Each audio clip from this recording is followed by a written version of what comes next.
नमस्कार, जय जोहार। साथियों, जागो पंच में आप सभी का बहुत बहुत स्वागत।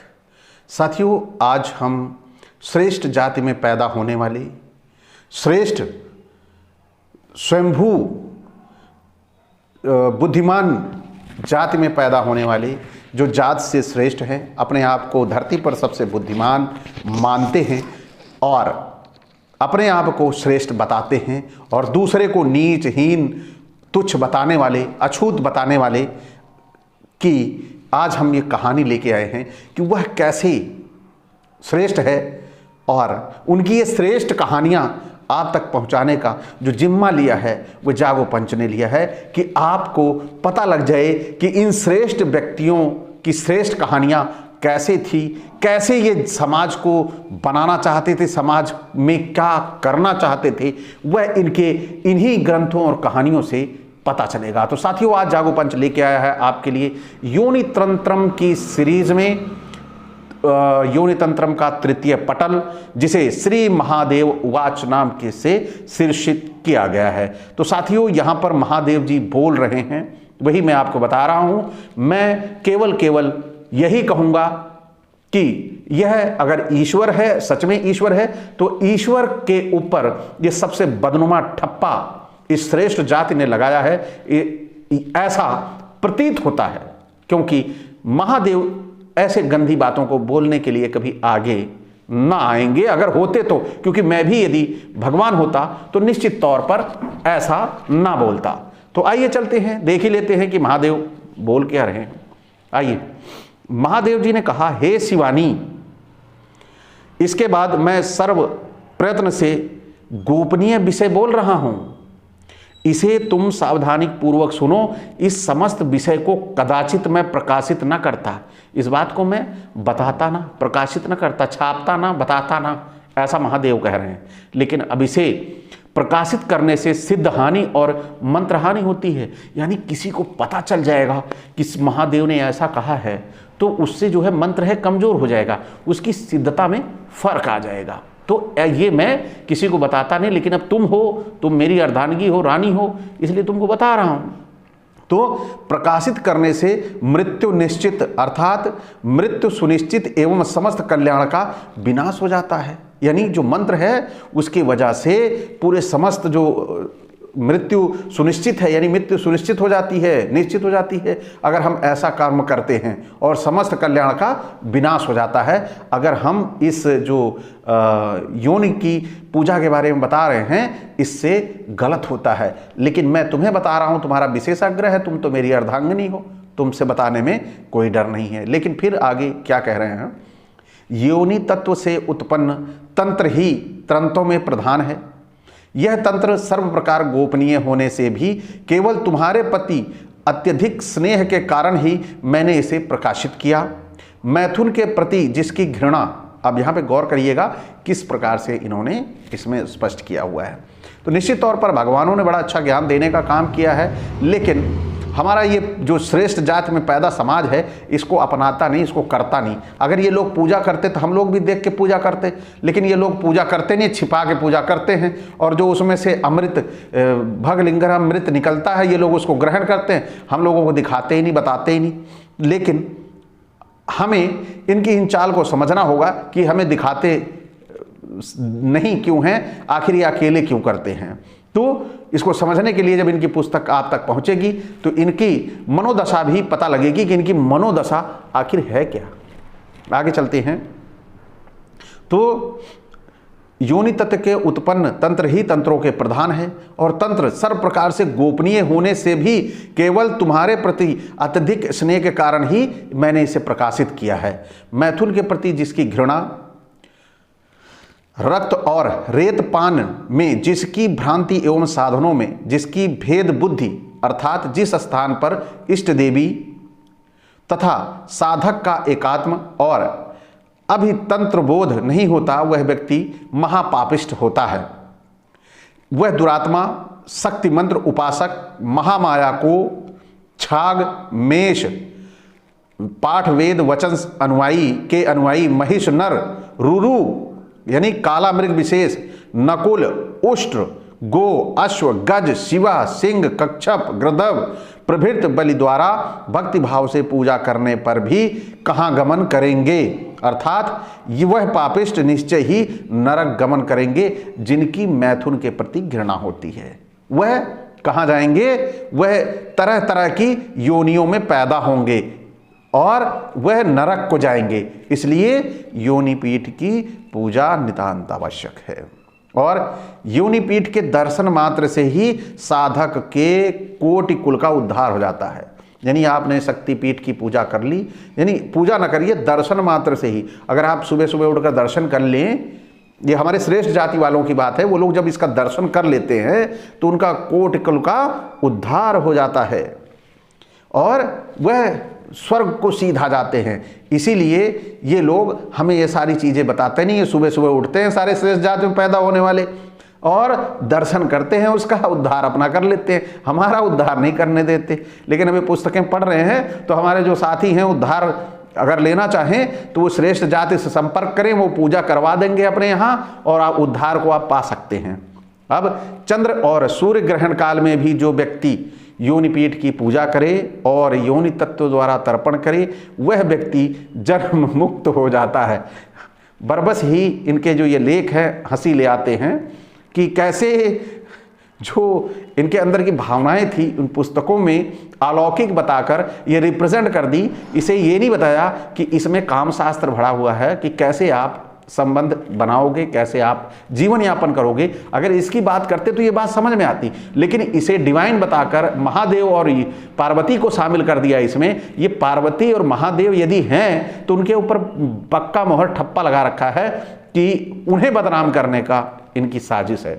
तो अब देखिए आगे क्या कह रहे हैं। जन्म तर्पण कर देता है जो पूजा करके, है ना, तो वह जन्म मरण के मुक्त हो जाता है। फिर वह व्यक्ति मृत्युपरांत ऊंचे से ऊंचा लोक प्राप्त कर सकता है और महाशक्ति के साथ संयुक्त होकर उस स्थान पर अवस्थित होता है। यानी मृत्युपरांत भी ऊंचे से ऊंचा स्थान। आप ये मत समझिए कि आप स्वर्ग में ही रहेंगे।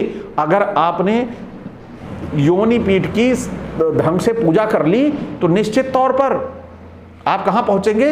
इंद्र भी बन सकते हैं और क्या महादेव यानी दिगंबर भी बन सकते हैं। पीछे आपने पिछले वीडियो में सुना। तो अगर आप ये पूजा प्रारंभ कर दें, ये श्रेष्ठ जाति वालों से के घर में जाकर उनके घर में ये पूजा सीखें कि पंडित जी अपने घर में आप हमें ये पूजा सिखाइए, और तो हम अपने यहाँ भी जाके ये पूजा करेंगे। तो जब वो सिखा देंगे आपको तो वहां से जब सीखे रहोगे तो आपका उद्धार होगा, और जब आपका उद्धार होगा तो आप इंद्र बन सकते हो। तो ये अपने निकटतम जो पंडित जी हैं उनसे संपर्क कर जरूर इसके बारे में तैयारी करें और इसको अपना जीवन में धारण करें। आगे चलते हैं तो आगे क्या कह रहे हैं? जहां सर्वदा महेश्वर स्थित रहते हैं, यानी आप वहां पहुंच जाएंगे जहां महेश्वर सदा रहते हैं जब आप पूजा करते हैं। तो साधक श्रेष्ठ महाशंख की माला का जप करते हुए समस्त कार्य यानी समस्त काम जब संपन्न करेगा। महाशक्ति की आराधना के लिए जो व्यक्ति पंच तत्व व्यतीत सामान्य कार्य भी करे उसकी वह सब साधना निष्फल हो जाती है। और जब देहांत के पश्चात नरक गमन करता है, यानी वह जब महाशक्ति की आराधना पंच तत्व से नहीं करता है तो वह उसकी साधना निष्फल हो जाती है। तो इसलिए ध्यान करिएगा, जो पंडित जी आपको बता रहे हो आपके निकटतम की ऐसे की जाती है तो पंच तत्व देख लेना। अगर वहां ना हो तो आप पंडित जी को पंडित न मानना, खुद बताना उनको करके पूजा आप कि ऐसे पूजा की जाएगी। आगे, जो व्यक्ति इस साधना के लिए स्वीकिया या परकीया योनि में प्रभेदात्मक ज्ञान संपन्न करता है वह प्रलय काल पर्यंत कुंभीपाक नामक नरक में तप्त तेल में पकाया जाता है। यानी जो योनि में भी स्वकीय यानी अपनी परकीया दूसरे की उसमें भी भेद करता है और वह नरक जाता है, और उस नरक में उसे क्या मिलता है? कुंभीपाक नामक, यानी तेल में तला जाएगा। तो इसको गौर करिए कि आप कोई भी पराया अपना ना करिए, केवल पूजा करिए। और जब आप पूजा करेंगे तो निश्चित ही आप इस तेल में तलने वाले से तो बच ही जाएंगे। तो इसलिए कृपया इन सब चीज़ों पे ध्यान दीजिए और श्रेष्ठ जाति वालों के यहाँ पहुँचिए और उनसे इस पूजा पाठ के बारे में विस्तृत गहन शिक्षा ग्रहण करिए। साधक योनि मुख में अपना मुख संलग्न करके, गौर करिएगा, योनि मुख में अपना मुख संलग्न करके यदि 10 सहस्र मंत्र जप करे तो उसके कोटि जन्मार्जित पाप तत्क्षण विनष्ट हो जाते हैं। आप उनके घर पहुंचिए और अपनी सर्वस्व संपत्ति भले दान कर दीजिए, है ना, लेकिन इस प्रक्रिया को वहां करके आप सभी अपने पापों का नाश कर लीजिए। मैं तो यही कहूंगा कि उस श्रेष्ठ जाति, हे श्रेष्ठ जाति, हम नतमस्तक होते हैं, हम आपकी चरण वंदना करते हैं, आप हमें इस प्रक्रिया के तहत गुजार दें, हम अपने पाप नष्ट कर ले, आपके हम अपनी सर्व संपत्ति दान कर देंगे। साथियों, आज को आपको ये योनि तंत्रम की कहानी बड़ी अच्छी लग रही होगी, क्योंकि ये हमारे श्रेष्ठ जाति वालों के विशेष उद्गार हैं। आगे चलते हैं। रेत युक्त पुष्प स्वयं भू कुसुम मिश्रित पुष्प कारण सहित अभिमंत्रित करके जो व्यक्ति योनिपीठ पर प्रदान करे वह कालिका पुत्र के समान ख्याति लाभ करता है। कालिका पुत्र माने काली के पुत्र का ख्याति मिलेगी। इसलिए हे मेरे समाज के लोगों, इन श्रेष्ठ जाति वालों के यहाँ पहुँचो और ऐसी पूजा अर्चना करके ये सब प्राप्त करो। अब आगे, योनि मूल में गौरी, योनि देश में पार्वती, योनि चक्र में काली एवं तारा, यानी इन्होंने पार्वती, गौरी, तारा, बृहस्पति की पत्नी तारा, योनि कुंडल में छिन्नमस्ता, योनि के निकट मंगलामुखी एवं मातांगी, योनि गर्भ में महालक्ष्मी, षोडशी एवं भुवनेश्वरी निवास करती हैं। चरण वंदन नमन ऐसी देवियों का जो वहाँ पर निवास करती हैं। यह धन्य है हमारा देश, जो हमारे देश में वहाँ पर देवियाँ रहती हैं, इनको रहने के लिए कहीं और जगह नहीं मिलती है, तो वहाँ पर जब रहती हैं तो इनकी पूजा होनी चाहिए। इन ऐसे शक्तिपीठों को हमारे समाज में घर घर में पूजा होनी चाहिए। योनिपीठ की पूजा अनुष्ठान मात्र ही आद्य शक्ति की पूजा है, यह निश्चित ही सत्य है। अब पक्षी अथवा बलि के लिए निर्दिष्ट अन्य पूर्व लिखित यानी पूर्वोक्त पंचम षष्ठम श्लोक द्रव्य यानी पशुओं के रक्त द्वारा योनिपीठ की पूजा करना चाहिए। क्या वहाँ पे आप पशुओं का रक्त भी लगाइए, यानी पर बलि भी चढ़ाइए। जप काल के समय जो व्यक्ति योनि योनि शब्द का उच्चारण करता है तो आद्याशक्ति उससे प्रसन्न होती है और उसे वांछित भोग एवं मुक्ति प्रदान करती है। मैं तो पूरी कहानी ही पढ़ के सुना रहा हूँ, मेरी मुक्ति तो ऐसे ही हो जाएगी, पक्का है। मेरे को इंद्र का पद तो मिल ही जाएगा, हो सकता है कि महादेव को हटा के मुझे ही वहाँ पर स्थापित हो जाना पड़े अगर मैं ये पूरी किताब पढ़ लूँगा तो आगे आप लोग सुनिए बड़े गौर से, बड़ी मज़ेदार कहानी है। योगी व्यक्ति भोगी नहीं होता। योगी, गौर करिएगा, यहाँ हमारे मुख्यमंत्री की भी बात हो रही है। योगी व्यक्ति भोगी नहीं होता और भोगी व्यक्ति भी योग्यवान नहीं होता, किंतु योनिपीठ की साधना करने वाला व्यक्ति योग एवं भोग दोनों को प्राप्त करता है। तो क्यों जो हम सन्यास जाएं, मंदिरों में क्यों पूजा करने जाएं? मंदिरों में, आश्रमों में, बड़े बड़े आश्रम में मठाधीश क्यों बने पड़े हैं? यही पूजा करके वह सारे भोगों को प्राप्त कर ले। हे दुर्गे, आप फिर कह रहे हैं महादेव, हे दुर्गे, योनि पूजा से भिन्न समस्त पूजा ही निष्फल होती है। योनि पूजा जो नहीं करता सारी पूजाएं बेकार हैं। और ये जो मंदिर मस्जिद में आप मंदिर वगैरह में दौड़े जाते हैं, यहाँ मंदिर वहाँ मंदिर, चारों धाम जो दौड़ रहे हैं, जो पूजा नहीं कर रहे हैं, सब उनका सत्यानाश बेकार हो जाएगा, ऐसा योनि तंत्रम कह रही है। यानी महादेव साक्षात कह रहे हैं, कोई दूसरा नहीं कह रहा है। अगर कोई व्यक्ति कह रहा होता तो चलो ठीक है, मान भी लेते, यहाँ महादेव कह रहे हैं। इसलिए पहले योनि पूजा करो और फिर उसके बाद चारों धाम की यात्रा करना। फिर चंडाली कुल नामिका योनि मध्य सर्वप्रधान, इस योनि की पूजा मात्र से ही साधक मेरे समकक्ष हो जाता है, यानी मेरे बराबर हो जाता है जो योनि की पूजा करता है। तो आप भगवान के बराबर होइए, क्यों जाइए किसी की पूजा करने भाई? आप शंकर जी के बराबर होइए योनि की पूजा करके। तो अपने निकटतम पंडित से संपर्क कर, ब्राह्मण से संपर्क कर आप इस पूजा पर गौर करें और ध्यान दें। ज्ञान, तपस्या, जान, जप, तप, कुलामृत प्रभृति क्रियाओं से क्या फल प्राप्त होता है? हे दुर्गे, योनि पूजा से पृथक सभी कुछ निष्फल होता है।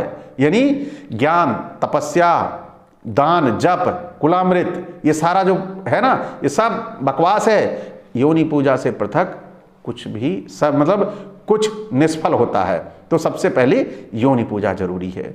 समस्त साधनाओं में यथ कथित श्रेष्ठ साधना पद्धति हर किसी साधारण व्यक्ति को नहीं ज्ञापन करना। हे दुर्गे, योनि पूजा के पश्चात साधक यदि स्वयं योनि पूजा में असमर्थ हो तो उसे वस्त्रालंकार प्रभृति वस्तुएं किसी अन्य साधक को प्रदान करके योनि पूजा के लिए वर्ण करना चाहिए। महायोनि की पूजा करने के अनंतर मंडल के मध्य में आगमन करना चाहिए। इसके पश्चात योनि पीठ को दंडवत प्रणाम प्रणिपात पूर्वक योनि मुद्रा का निरीक्षण करना चाहिए। आद्याशक्ति के प्रति जो व्यक्ति सदैव भक्तिमान एवं सर्वदा योनि पीठ के प्रति साधन तत्पर होता है, दुर्गा उसके प्रति प्रसन्न होती हैं। अब आप यहां पर गौर करिए, प्रसन्न कौन हो रहा है? उस शक्तिपीठ पे से दुर्गा। अब यहां पर अगर हम कहें कि दुर्गा का इससे क्या लेना देना, तो दुर्गा शिव की पत्नी थी, इसलिए वो अपनी पत्नी से कह रहे हैं, अपनी पत्नी को प्रसन्न करने के लिए कर रहे हैं कि आप उसकी अगर पूजा करेंगे तो हमारी दुर्गा खुश होंगी। तो इस विषय में और अधिक क्या कहा जाए? सर्वदा संगम प्राप्ता सिद्धा कुल युवती को पूजा के निमित्त ग्रहण करना चाहिए। अक्षत योनि अज्ञान शक्ति नारी को पूजार्थ कदाचित नहीं ग्रहण करना चाहिए। अक्षत योनि नारी की योनि पीठ पूजा करने से पग पग पर सिद्ध हानि होती है। अक्षत योनि नारी, अब अक्षत योनि नारी, अब अज्ञान शक्ति, जिसे अज्ञान, जैसे पागल वागल हैं, उनकी पूजा करने से पग पग पर सिद्ध हानि होती है। वहां पे उनकी पूजा मत करिए, पूजा करिए तो केवल समझदार और ज्ञानवान जो हो उन्हीं की शक्ति, उनकी योनि शक्ति पीठ की पूजा करिए। आप सभी भवसागर को पार होकर सीधा सीधा स्वर्ग में जाएंगे। और जिसने ढंग से पांचों तत्व से पूजा कर ली वह तो निश्चित तौर पर दिगंबर बनेगा, पैगंबर बनेगा, और क्या ये इंद्र बनेगा। बड़ी मतलब ऐसी इनके अंदर बना रखी हैं ऐसी चीजें कि आप सीधा सीधा सारे तीर्थ यात्रा बेकार, सीधा सीधा आप सभी अपने निकटतम ब्राह्मण पंडित के घर पहुंचिए। ऐसी जो पूजाएं हैं उनके घर में सीखिए, करिए और अपने जीवन को, सारे पापों को नष्ट करिए। और कुंभिपाक तेल में तलने वाले नरक से भी बचिए। यहीं पर होता है हमारा ये तृतीय अध्याय योनि तंत्रम का खत्म। आज का ये भाग आपको कैसा लगा? अच्छा लगा हो तो लाइक करें, साथ ही सब्सक्राइब करना ना भूलें। हाँ साथियों, बेल आइकन की घंटी भी दबा लीजिएगा जिससे हमारे वीडियो को नोटिफिकेशन आप तक त्वरित गति से पहुंच जाए। इसी के साथ मैं आपसे विदा चाहूँगा। जय भीम, जय मंडल जी।